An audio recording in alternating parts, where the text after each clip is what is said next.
demon within living with insecurity. Most of us like to believe that we were growing up, at least one of our parents loved us without reservation. We may be able to accept, perhaps reluctantly, the notion that one parent may have had a favored child, that we were not that child. We may compensate for that with the belief that we were favored by other parent. At the very least, we may take solace in the thought that while we were not the favored one, we were nevertheless loved. What would it be like growing up as a boy whose parents behaved in ways and communicated in ways that suggested they were either not sure they loved him or definitely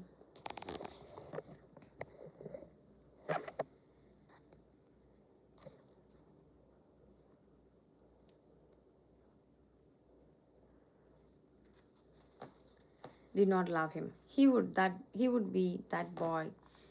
How would that boy would be likely to react? What kind of self-concept would evolve for that boy? And finally, how would that boy approach relationships as an adult?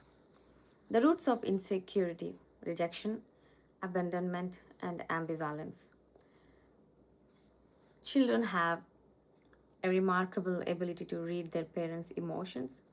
As an example, consider what happens when a parent who is carrying an infant encounters a person that parent but not the infant knows. The first thing the infant does is a glance at the parent's facial expression. If that expression shows discomfort, the infant is apt to scream or even cry and will usually bury his or her face. On the other hand, if the parent's face expresses warmth, then the infant will be comfortable and may even smile at the stranger. Born with that kind of emotional radar, it is little wonder that children can read their parents' emotions and interpret them as friendly or hostile, accepting or rejecting, loving or unloving. The same applies to children's ability to read and interpret their parents' body language, words, and actions. Though he may never actually put into words, a boy knows from the way a parent looks at him, talks to him, touches him whether that parent is loving, accepting, rejecting, or ambivalent about him.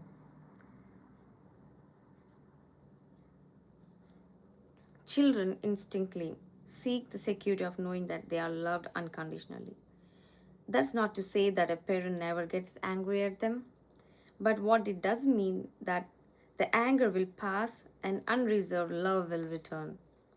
In some respects, outright hostility and rejection from a parent might be easier for a child to cope with than parents' ambivalence. If we know someone does not like us, we have a choice. Either we try to win over that person and gain his or her personal approval, or we can look elsewhere for it. I have known men and women who opted for the second alternative as children. Faced with hostile parent or a step parent, a boy may try for a while to return that relationship around. However, faced with steadfast rejection, he will most often look to another relationship, for example, with grandparent, uncle, or aunt, or even an older sibling. We have also known boys who, being either fatherless or faced with a rejecting father, have turned to coaches or teachers for that approving and comforting connection. A good coach player bond is not unlike a good father son bond. The coach sets expectations for the players but also provides guidance. And the youth knows he can count on the coach when the chips are down. The same is true for a loving father. Faced with an ambivalent parent, a boy finds himself in an altogether different situation. He perceives that sometimes the parent seems to like him and he can be nurturing and supportive, but that is not to be counted on because the parent can change and become unsupportive and rejecting or can even become abusive. Gary, who was described in the last chapter, had an ambivalent mother, as did Luke, who described his formative years this way. So, these are the chapters I'm reading, Hard to Love. So, we can connect the dots and we can overcome our insecurities and we can face down the demons. So, they have steps to describe it. But I'm moving forward to chapter 9, from self hatred to self acceptance.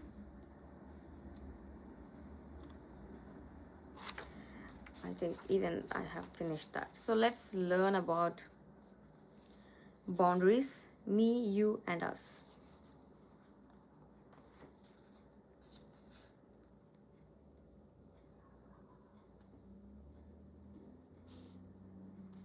At first, Lisa had been flattered by all the attention that was being bestowed upon her by Ethan. She had dated him only a few times and he already was texting her several times a day, telling that he was thinking about her and asking her how her day was going.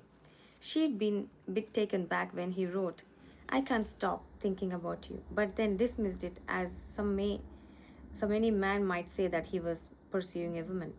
Lisa had recently broken off a 2 year relationship with a man who she finally concluded he had taken advantage of her, giving very little in return.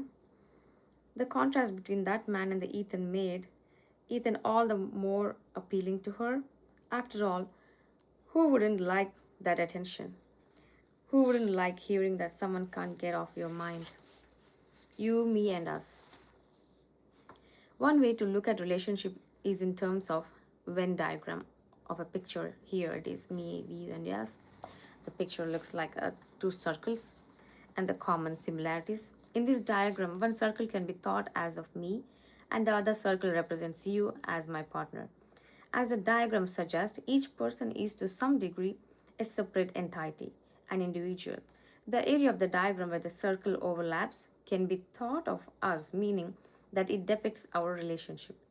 Relationships can be vary significantly with respect to how large the shared us area is as compared to how large the individual you and me areas are.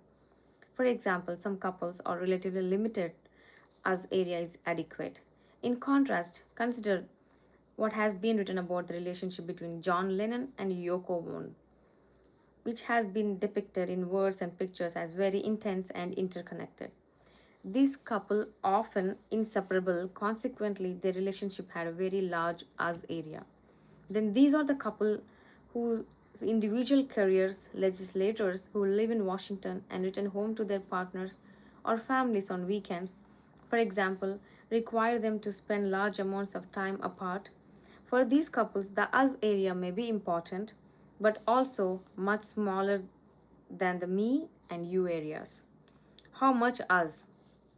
Just how large the shared us area should be, debatable and largely up to each couple to decide. That said, most people would agree that in order for a relation to be healthy, in the sense of balancing individuality with commonality, there needs to be some of both. For many men with borderline personality disorder, large areas of individuality in relationship are threatening. They evoke free floating anxiety and insecurity. What these men seek is maximum us and minimum you and me. That was true. Lisa learned for Ethan. It took about 6 months for Lisa to go from feeling flattered to beginning to feel smothered and consequently ambivalent about her relationship with Ethan. On the other hand, there was much she liked about him. She thought he was good, kind person. They shared an interest in art and classic films that Lisa had discovered was rare in men she dated. They liked the same food, the same music. Finally, Ethan, like Lisa, preferred reading over watching television. Lisa also liked the fact that Ethan was sensitive man, perhaps a bit too sensitive, she later concluded, who seemed to be able to read her feelings better than any man she dated. Although this made for some nice common ground on which to build a relationship. On the other hand, Lisa found Ethan was extremely thin skinned. His feelings could be easily hurt. He could sink into a sullen mood quickly and without any obvious provocation. After a while, she realized it was most often in response to his feeling that she had somehow blown him off. When she asked him if that was possible, Ethan nodded. Then he explained to Lisa how he would wait for her to respond to each and every text message he had sent to her. The longer he waited, the more anxious he would get. Then, if a few hours had passed, he'd get depressed. At times, it distracted him from his work as an architect.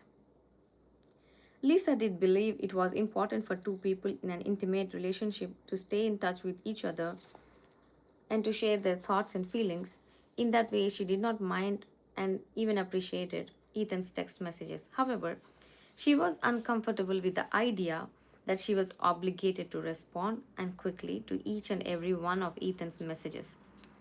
Still, she decided that it would not be too difficult for her to respond to a message from Ethan within an hour. That is, if she was not too busy at work, and as long as there was no more than 2 or 3 days. Ethan agreed that made sense. So Lisa tried that, and it seemed to ease Ethan's anxiety for a while. As Ethan's borderline personality emerged more strongly, Lisa discovered that he wanted, in her words, was not a relationship, but a complete loss of individuality.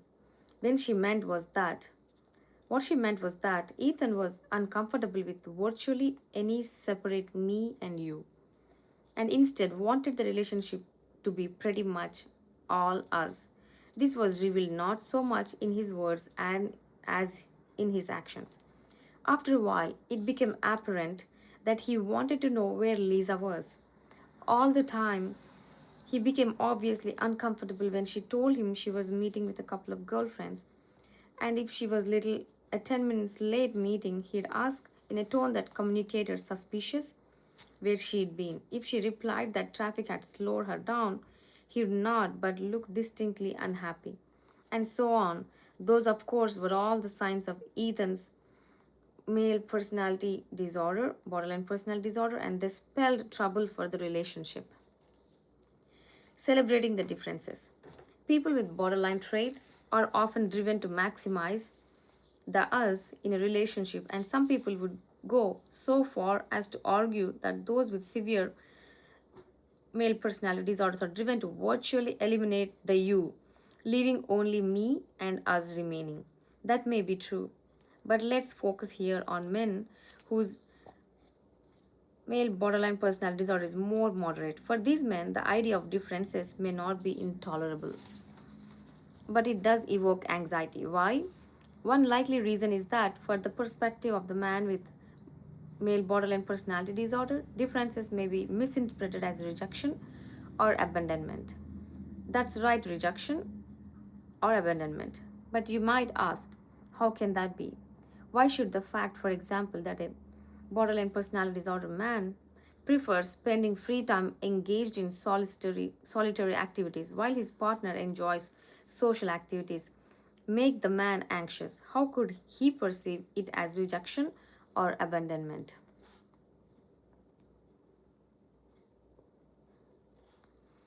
To understand the above, we need to keep in mind that the insecurity that lies at the core of the borderline personality and temperament has roots that run deep in his past. As a youth, this man experienced frequent interactions that communicated ambivalence toward him or outright rejection. Rather than seeing this as a problem within those he expected to love and protect him, the boy blamed himself for being either second best or damaged goods. Very often, it was some perceived difference or differences between himself and someone else that he saw as the reason for his being rejected or abandoned. He may reach these conclusions consciously, but more likely they operated on an unconscious level. In other words, the boy did not step back, assess his situation accurately, and realize that there was nothing wrong with him. Instead, he saw himself as flawed, thus stoking his self hatred. In this scheme, you can see how a boy could conclude that acceptance and security lie in sameness, whereas differences represent treacherous territory in relationships. You can be rejected for being different. A boy may even go so far as to identify with a rejecting or ambivalent parent and go on and as an adult to replicate this pattern in his own relationship.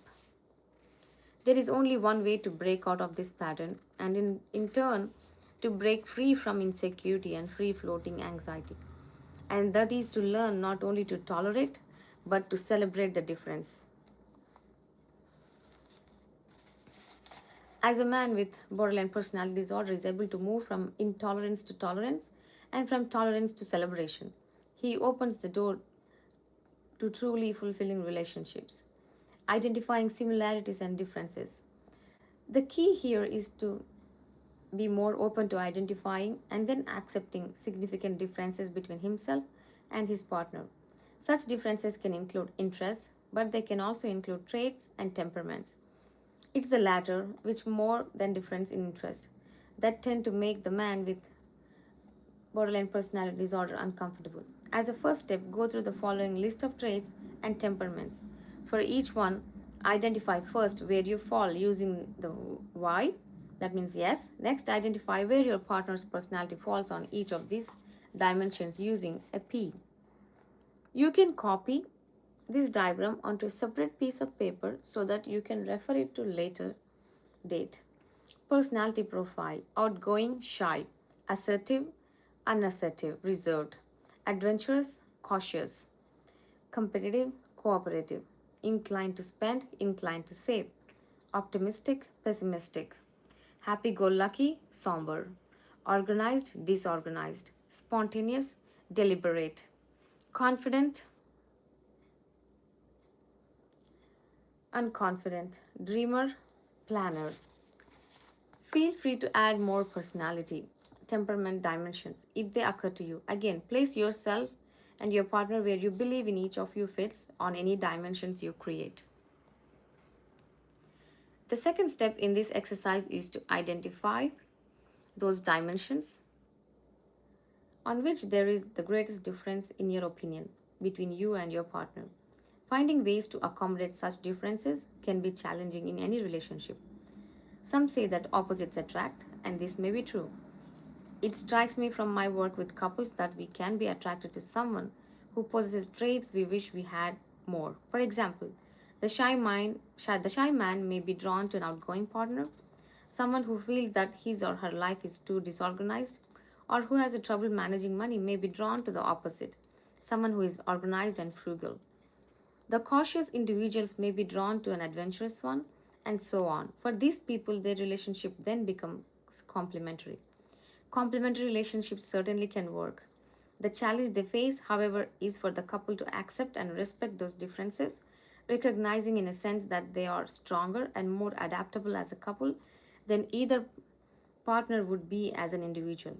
If an adventurous person who can't manage money were to match up with a cautious and frugal partner, for example, they both could conceivably enjoy the benefits of a life of travel and discovery, but without going broke. The problem for some couple is that over time, the very qualities that attracted them to one another have a way of becoming annoyances or even areas of conflict. Men with significant borderline traits often fall victim to their tendency to eventually dislike or even resent the very qualities they are initially attracted to in a partner. But sustaining a successful complementary relationship requires the capacity to recognize and embrace significant amounts of individuality, me and you, along with an area of commonality, that is us. It is those very differences that lead partners to have different interests and to interact with others in different ways. But because those very differences can be interpreted unconsciously by the borderline man as a sign of rejection or ambivalence, he will become anxious about them and want to eliminate them so as to feel more secure. Embracing differences. So now you have faced up the reality that you and your loved one have personalities and temperaments that include at least a few significant differences. The question you must face now are these: how comfortable versus uncomfortable are you with these differences? Which differences in particular make you most uncomfortable? Could any of these differences present a threat to your relationship? If so, which ones, and how could they be a threat? Do you think that on some level you may at times have interpreted differences between you as a meaning your partner was ambivalent about your relationship or even rejecting of you? If you answered yes to the last question, think of a few examples of times when this happened. Can you, can you imagine how the differences between You and your partner could make you stronger and more resilient as a couple. Giving some thought to our questions can start you down the path from rejecting differences and being threatened by them to accepting and even embracing them. In time, you may come to appreciate how these differences make you more adaptable and resilient as a couple than either of you might be as an individual. Even better than simply giving it some thought is to engage in a dialogue, either with your partner or with a therapist, about the differences and how they can be misunderstood. It's important to recognize our own personalities and temperaments and how they can represent strengths as well as vulnerabilities. As an example of temperament, considerate those who might describe themselves as thrifty or frugal. The qualities associated with thrift and frugality will probably color the other areas of their lives. Cautious and guarded about money, they might find themselves leading a cautious, guarded life. They will live a safe, though perhaps limited, lifestyle without much adventure or spontaneity. No problem. But in a relationship with one whose basic temperamental values are adventure and spontaneity, this difference could create misunderstandings and frustrations. If he works for it, a man with borderline personality disorder can gradually come to be less bothered by differences between himself and his loved one and less inclined to want to make those differences disappear. Eventually, he may even come to value them. Tolerating separation. You have heard the phrase joined at the hip. It's a phrase that can be used good naturedly to describe a high degree of closeness between friends, or in a more negative way, to describe an annoyingly clingy couple who can always be counted on to act in unison. So much depends on the person doing the describing as well as those being so described. Being joined at the hip implies a lack of separation or individuality. For some couples, this may have some appeal. It may be appealing. For example, to couples who both have borderline traits and who seek comfort in melding from two individuals into us. I have known couples like that from time to time, and they have seemed quite happy, although they are tend to be insular, having few close friends and spending virtually all of their time together. For the majority of people, though some degree of individuality and separation represents a healthy balance to their relationship, they prefer, in other words, at least a bit of me in addition to more of us. That's how it was for Lisa in her relationship with Ethan. He, however, seemed to wanted something different. The result, from Ethan's perspective, he was simply seeking closeness. But from Lisa's perspective, it felt like she was being smothered. Since she's been a young girl, Lisa had always possessed an independent spirit. In relationships, she described herself as someone who was not a player, who had never cheated on a boyfriend. In that regard, she was certain Ethan had nothing to worry about if she decided they should become partners. Like him, her long term goal was marriage and a family. At the same time, she was committed to her passion of long distance running, as well as her relationship with small circle of close women friends. A couple of these were fellow runners,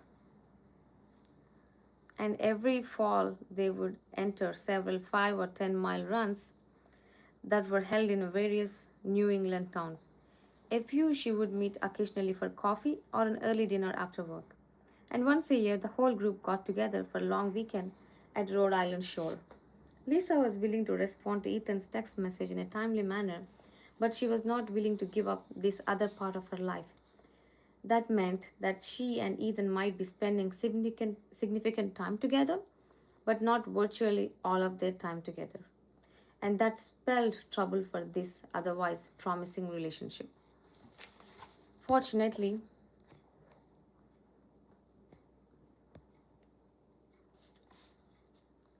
for Ethan, he was self aware enough and wanted this relationship enough to own up to his anxiety and talk to Lisa about it. He knew that on some level his anxiety was unreasonable, even irrational. Objectively, he did trust Lisa.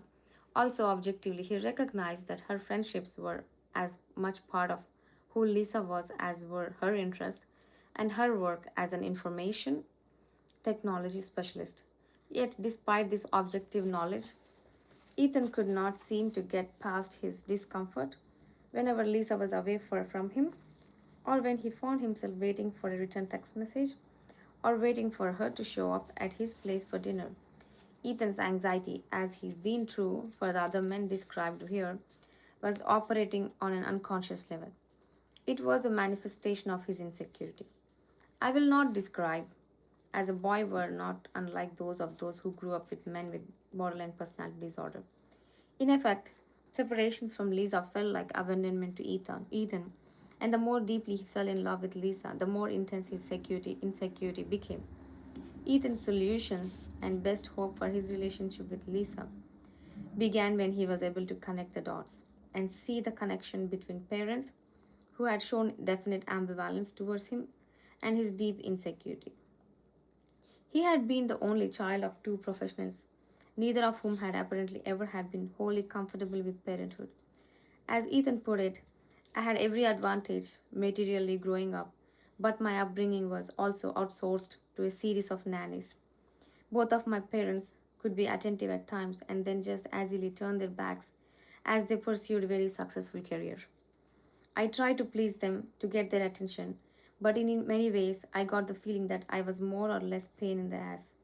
Looking back, I think they were basically happy together, but partly because they let each other devote a huge amount of time to their respective careers. Armed with his insight and working together with Lisa and the therapist, Ethan worked on addressing his anxiety when being separated from Lisa. Here are a few techniques that worked for him. Distraction. Ethan also had a plenty of interest in his life. He even had a small circle of male friends. He practiced planning to distract himself when he knew Lisa would be with friends, or either by pursuing one of his interests or arranging to meet with a friend for dinner. Ethan found that his friends liked that and that the distraction helped. Prior to that, what he'd do was to sit at home and ruminate about where Lisa was and what she was doing. Imagining.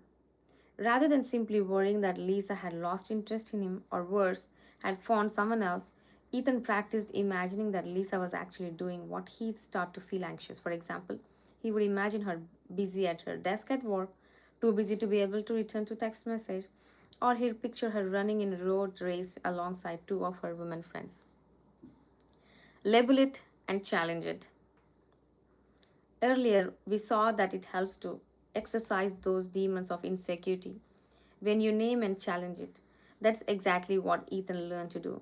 As soon as he'd begin feeling uncomfortable, when he and Lisa were not together, he'd feel uncomfortable because she was late or not had returned his message. Ethan would label that feeling as free floating anxiety and a manifestation of his insecurity. He then told himself the following: I am not a child. My insecurity comes from my childhood, but I am not a helpless child now. Lisa is not ambivalent about me.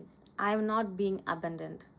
The above formed the basis for Ethan's recovery from the burdens of borderline personality disorder, and as that got under control, it looked like the future was bright for him and Lisa. Establishing healthy boundaries and creating a relationship that balances individuality with togetherness can be a major challenge for the man with borderline personality disorder. However, unless he establishes healthy boundaries, his loved ones will eventually feel smothered and resentful. It is entirely possible for a BPD man to create a self fulfilling prophecy, resisting the individuality, being distrustful, and demanding constant attention and reassurance to such a degree that he ends up driving away the very person he loves. By working on maintaining healthy boundaries and confronting their insecurity head on, these men can increase their chances of finding fulfilling relationships. Next, another important thing is building psychological resilience. A central theme of this book has been that the problems of living associated have been having a borderline personality disorders have largely been overlooked when it comes to men. Disorders have largely been overlooked when it comes to men. As a result, men with BPD, whether severe or moderate, are frequently misdiagnosed and mistreated. This was the case for Sean. Although the particulars of his story were unique to him, and you as a reader will recognize the themes by now, should be familiar to you and which are associated with borderline personality disorder. It was actually Sean's wife, Maggie, who came to see me first. She said she was concerned because Sean, who had recently turned 50, had also started to drink more. He'd always been a drinker, she explained, a one or two beer a night drinker throughout their 18-year marriage. Maggie had once been married to a severe alcoholic whom she divorced after 3 years because he had been totally unreliable and eventually abusive. So she was understandably sensitive to Sean's increased drinking. Over the past 6 months, Maggie explained, Sean's drinking had increased. Maggie thought he'd also become increasingly irritable and, from her perspective, depressed. That worried her as Sean's irritability revived memories of Maggie's earlier abuse. Sean and their only child, a 14-year-old daughter named Rachel, had a history of intermittent conflict that seemed to escalate the older Rachel got, and the more she began to feel her oats or seek more independence. For example, recently Rachel and Maggie had argued over what kinds of clothing were appropriate to wear to school. Sean overheard them arguing, but instead of staying out of what was actually a fairly typical mother daughter tussle, he'd butted in, only to end up yelling at Rachel. Also, Rachel had taken to spending more weekend nights sleeping over one or other of her many girlfriends' homes. Sean had made a few comments about them as well, insinuating that Rachel thought her own home wasn't good enough. Sean and Rachel had some pleasant moments, Maggie explained, but Sean had never been particularly affectionate toward his daughter. They rarely hugged. I never heard him say I love you to Rachel, Maggie said.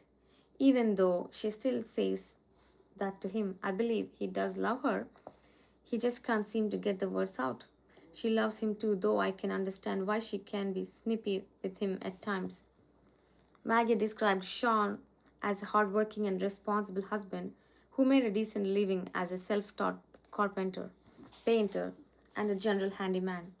Over the years, he'd built up a substantial customer base as a result of quality of his work and his ability to accommodate his customers' sometimes finicky needs. About a year earlier, Sean had injured his back. After a thorough medical assessment, he was told that although surgery was not recommended, his condition could place some limits on what work he could do. Specifically, he had to hire an assistant to paint ceilings or as to stay off high ladders. He had to be careful about lifting anything heavy without assistance. Though he still got up and went to work every day, even when he felt sick, Sean had begun expressing negative feelings about both his work and himself. I have heard him say he is a failure, Maggie told me. I asked her why Sean might believe that. He says he's 50 years old and has nothing to show for it. That's not really true because we have a nice house and a delightful daughter. But I make as much as money as he does. So maybe that's one reason he feels bad. He also said that he thinks his health is beginning to fail. He doesn't know how long he will be able to keep working as hard as he does. I asked Maggie to tell me something about her marriage to Sean. He's a good husband, she said. He always tried to be helpful around the house. He even helps with cleaning. He likes to cook. But he also always been very jealous man. That probably had something to do with the fact of that his first wife cheated on him and then kicked him out when he found out about it. According to Maggie, Sean also had a strong sex drive. He could have sex every night. I'm not always up for that. My sex drive has never been that strong, and I'm especially not up for sex when I'm upset or angry at him. Like when he drinks too much and gets irritable. If I say I'm not interested, he'll sulk. There was a time when I had given have had given to that just to make him happy, but I don't anymore. I told Maggie that it sounded like Sean was experiencing some depression in addition to drinking more, and that too could well be related. I suggested she ask him to come into a meet with me and was a bit surprised the next morning to discover that he'd called and left a message on my answering machine. So Sean and I met. We spoke for an hour, and half an hour after the first visit, here is what I learned about Sean's past. He was the oldest of three sons. His father, a successful businessman, had abandoned the family when Sean was 10 and moved in with another woman who later became his wife and Sean's stepmother. Despite his financial success, Sean's father had paid very little in the way of support to Sean's mother, as he had managed to get very favorable divorce agreement. As a result, Sean's mother then to get a full-time job that also required a long commute. Household conditions for Sean and his brothers were financially tight. When Sean turned 12, his mother told him she could no longer afford to raise three children and that he would have to move in with his father. Sean did that and lived with his father for 6 months. Every weekend, Sean's stepmother would hand him $50 and then tell him to get lost. He'd spend those weekends with friends. After 6 months, Sean moved in with a girlfriend and her mother. His stepmother agreed to keep giving him the weekly $50, which he handed over to the girlfriend's mother. Sean and his girlfriend married when they were both 18. Sean had sought out work from a local handyman who taught Sean much of what he knew about carpentry. Sean became the man's apprentice of sort. He earned enough money to pay for an apartment for him and his girlfriend. About 18 months into marriage, a friend told Sean that the word on the street was that his wife was cheating on him. When Sean confronted his wife, she refused to answer. A week later, however, she told him that she no longer loved him, wanted him to move out. She had a new friend, she said. She could take over paying the rent. Sean left.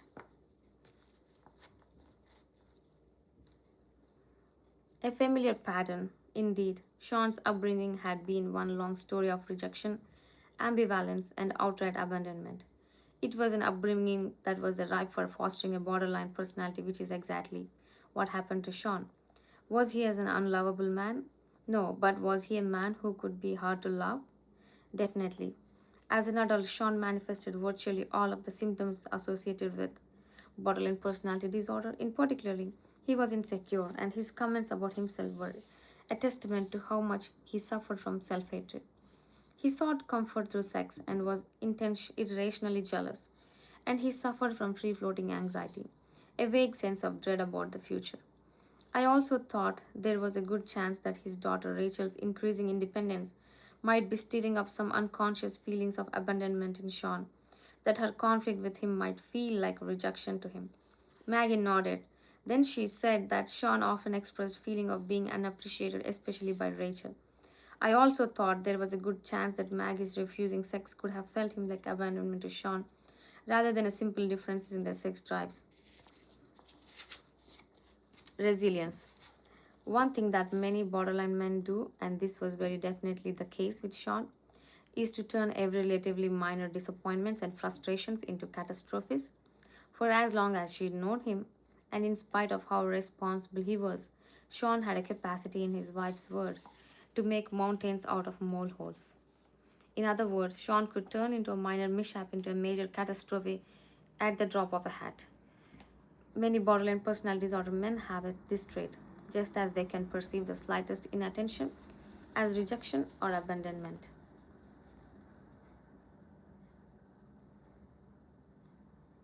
The tendency to catastrophize is the central part of what psychologists call a fragile personality. Over the past 20 years, psychologists have learned about people who are able to weather life crises and emerge pretty much as unscathed versus those who don't. They use the word resilient to describe the former group, in contrast to those whose personalities could be described as fragile. The kinds of experiences that mark the formative years of men predispose them to become psychologically fragile as adults. How psychologically resilient are you? You can use the following inventory to get a sense of just how resilient you are.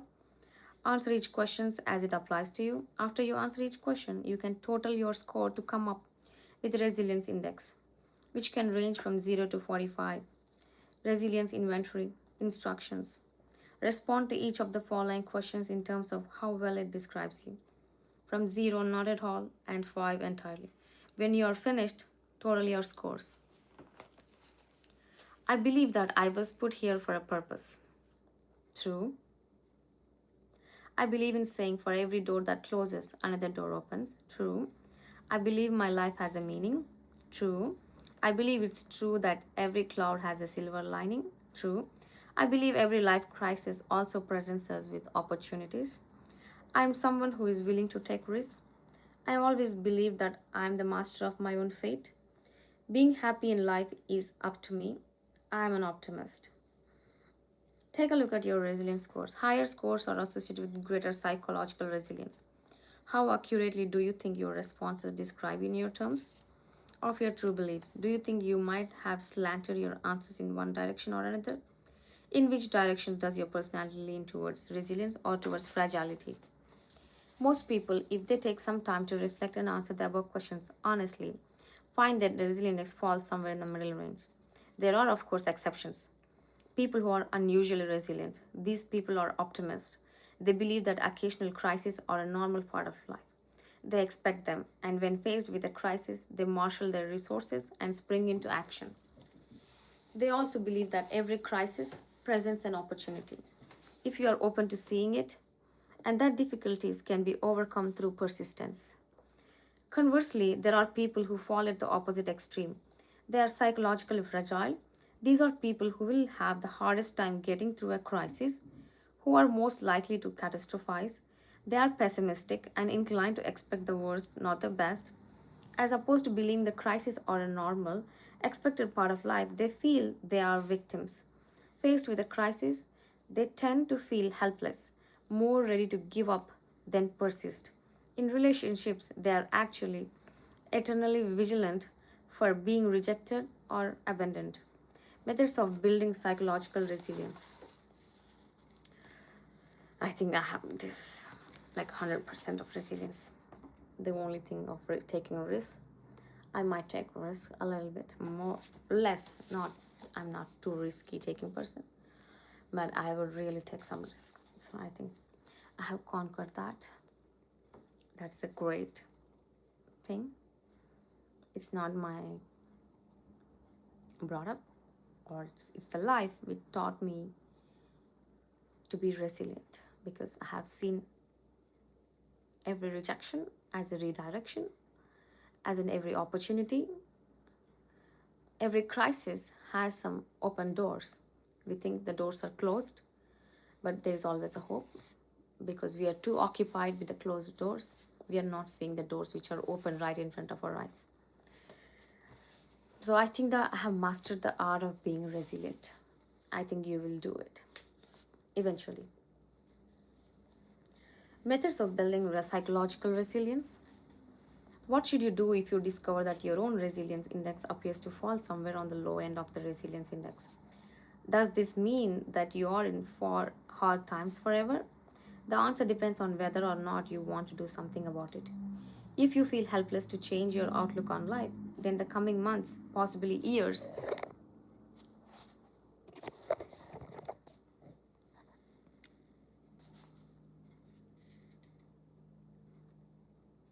may indeed be painful and highly stressful for you. They may take a toll on your emotional and physical health as well as on your relationships. On the other hand, if you choose to do so, it is possible to work on changing the way you approach life in general, including your relationships, so as to become more resilient. What, what follows are two tried and true methods that psychologists have used to help people move from fragile to a resilient stance towards life. Self talk. Self talk is straightforward. It means you must make a habit of making resilient statements to yourself. Statements like those that appear in resilience inventory. These are many ways that you can prompt to yourself your non resilient thinking. For example, you can purchase a weekly calendar and write one resilient statement at the top of each week. Then each day, when you open the calendar, read the week's resilient statement to yourself. You can also type out or write all 9 resilient beliefs and then tape them up individually or as a group in a place where you will see them every day. For example, some people track their list of resilient statements on a bulletin board in their office or workstation. They then begin each day by taking a moment to read one or all of the beliefs. They then take another minute or to pause and reflect and give that belief a chance to sink in. It might strike you as hard to believe, but self talk has actually been found to be an effective method for changing thought pattern. The secret lies in the fact that most people are not consciously aware of their inner beliefs and how these beliefs affect them, much less where these beliefs come from. Of course, the formative years of those tend to promote a psychologically fragile as opposed to a resilient outlook on life. Even a resilient people, though more or less, just act in resilient ways without being aware of the underlying beliefs that motivate their behavior. Similarly, the psychologically fragile person may not be consciously aware that a tendency toward fragility, for example, to be pessimistic and get easily discouraged, is actually based on an inner belief that he cannot effectively control his life. And this life has no meaning and purpose, that he is destined to be abandoned. It's easy to see how these different approaches to life will lead to very different outcomes. In fact, they often turn a life into a self fulfilling prophecy. So, if you use this self talk technique consciously for a period of time, you can expect your behavior and the quality of your life to change. Cognitive role playing. A second effective method for changing beliefs and in turn your behavior is called cognitive role playing. This is just a fancy term for what boils down to imagining yourself in different situations and then imagining how you would react in each situation depending on what beliefs you held. Here an example. Here is an example. Your spouse was scheduled today for an MRI of the spine to help determine if a disc problem is the cause of fairly intense lower back pain. That started about a month ago. You have two children, ages 6 and 8. Your family enjoys a comfortable lifestyle, but that lifestyle is dependent on both of you and your spouse working full time. You have just left your job for the day and are on your way to pick up the children from their after daycare facility, a responsibility you and your spouse alternate. Your cell phone rings. Your answer. It's your spouse, sounding decidedly upset. She blurts out the news. They found a small tumor. The doctor believes it is probably benign, but that's what causing the pain. But she wants me to go for a biopsy tomorrow.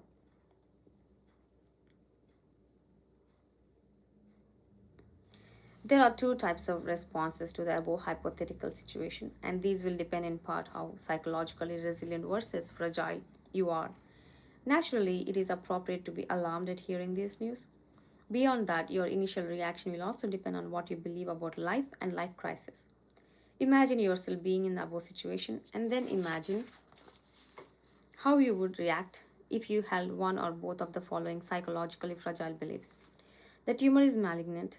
My family and my life will fall apart. I'm cursed, doomed to suffer. If you imagine having such beliefs in this kind of situation, chances are you feeling scared and powerless and perhaps hopeless. You may experience an urge to run and hide somewhere.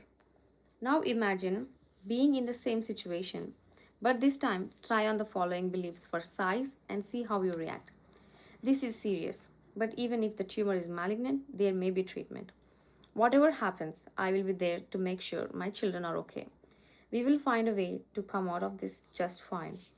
How do you feel when you view this situation through the lens of the above resilient beliefs? Do you still feel as anxious? Does the situation seem hopeless?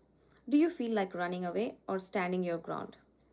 Cognitive role playing, like self talk, really can work. It gives you a chance to try on new set of glasses, psychologically speaking, to see how the world looks through these new lenses. Example, given a tumor can easily be translated into an example involving an issue in relationship. Your wife tells you over dinner that she would like to accept her friend's invitation to join them on a long weekend outing to Las Vegas. You know that she had done such activities before she met you, and even after you met, but before you were married, she continued to take part. You know her friends, they are also now married. For years, this tight circle of friends had a tradition of such yearly get together in some curious places. Now they want to renew that tradition. Imagine how you would react if you were to hear the above request, but at a psychologically fragile outlook as exemplified by the following beliefs. I am not lovable or valuable enough for my wife. I'm sure my wife will be flirting with other men on this trip. This is a serious threat to my marriage. You would almost certainly feel very anxious if you were to view your wife's request through the above lens. If she were to go on this adventure with her friends, you would feel pessimistic about your marriage but helpless to do anything about it. You might get either very depressed or angry. In either case, you might end up put up a strong resistance, which in turn could actually hurt your relationship. Now imagine hearing this same request, only this time through the following psychological resilient lens. My marriage is secure and my wife loves me. I will miss her, but spending time with her close friends on a yearly excursion is good for my wife and our marriage. I will have no trouble finding something to do that weekend. Surely you can feel the difference. Yes, you will miss your wife at the same time. You see this trip as an important to your wife's overall well being and something that will only strengthen your marriage. This example may present a scenario that strike you as a bit extreme, but for the man with a borderline personality, something as minor as his partner stopping to meet a friend for a cup of coffee after work or stopping at a fitness club to exercise can evoke insecurity and anxiety. So he may resist it. In doing so, however, he could be damaging his relationship.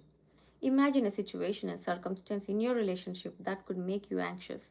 Then see how you feel when you look at that situation through a psychologically resilient set of lenses.